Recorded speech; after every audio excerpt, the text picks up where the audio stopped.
Morning বন্ধুরা, আজকে সকালবেলা সবাইকে সুপ্রভাত জানিয়ে আমি একটা নতুন রান্না করছি। বাড়িরই রান্না। কড়াইতে তেল দিয়েছি, সর্ষের তেল।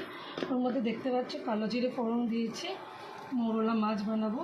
মাছটা ধুয়ে নুন হলুদ মাখা আছে, কিন্তু এটা আমি ভাজবো না, ভেজে বানাবো না, একদম কাঁচা বানাবো। খুব বেশি টেস্ট হয়। তেল জল বানাবো, ওই জন্য এখানে আমি একটা মশলা রেডি করে রেখেছি। মশলাটার মধ্যে আছে নুন, হলুদ, ধনে গুঁড়ো, জিরে গুঁড়ো আর লঙ্কার গুঁড়ো আর নুন হলুদ। এই দিয়ে আমি আজকে এটাকে ভিজিয়ে রেখেছি। গুঁড়ো মশলা তো, এবার ফোড়নের পর আমি এর মধ্যে এটা দিয়ে দেবো। দিয়ে নাড়াচাড়া করবো মশলাটা দিয়ে। এবারে করে দেখো না, খুব বেশি টেস্ট হয়। এরপর এর মধ্যেই আমি মাছগুলো দিয়ে দেবো। এর মধ্যেই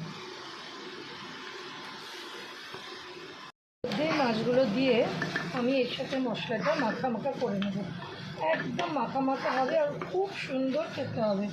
একদম মাছগুলো ভাজবে না। এই মাছের না নিজস্বই একটা টেস্ট আছে, যার ফলে মাছটাকে কোনোভাবে কড়া করে ভাজবে না।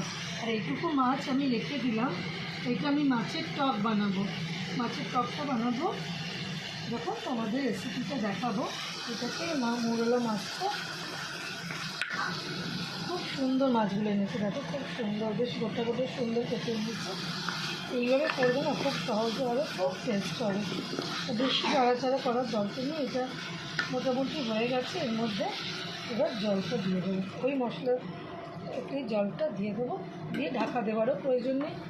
এক্ষুনি ফুটে উঠবে, এক্ষুনি। যেহেতু এখন শীতকাল, আমার কাছে ধনেপাতা আছে, তাই আমি নামাবার আগে একটু ধনেপাতা দেবো।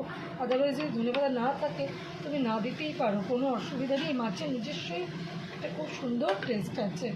তো চলো, এটা এখন ফুটে যাক, এক্ষুনি ফুটে উঠবে। ফুল দেওয়া আছে, তো ফোটার পর আমি তোমাদেরকে দেখাচ্ছি। ঠিক আছে বন্ধুরা, দেখো মোটামুটি হয়ে গেছে। একটু গ্রেভি থাকলে খাওয়ার সময় সুবিধা হবে। এবার নামাবার আগে আমি কতগুলো ধনেপাতা দিয়ে দেবো। আছে তাই দিলাম, এখন শীতকাল, তাই সবসময় তুমি ধনেপাতা দিতে পারবেও না। দিয়ে দিলাম, দিয়ে একটু নাড়িয়ে এই গ্রেভিটা শুদ্ধ আমি নামিয়ে ফেলবো। একটু নামাবার আগে কাঁচা তেল দিলে ভালো হয়। একটু কাঁচা তেল ওপর থেকে সর্ষের তেল ছড়িয়ে দিলাম, নামাবার আগে গন্ধটা ভালো হবে। তো কেমন লাগলো রান্নাটা বলো। খুব সিম্পল, সাধারণ।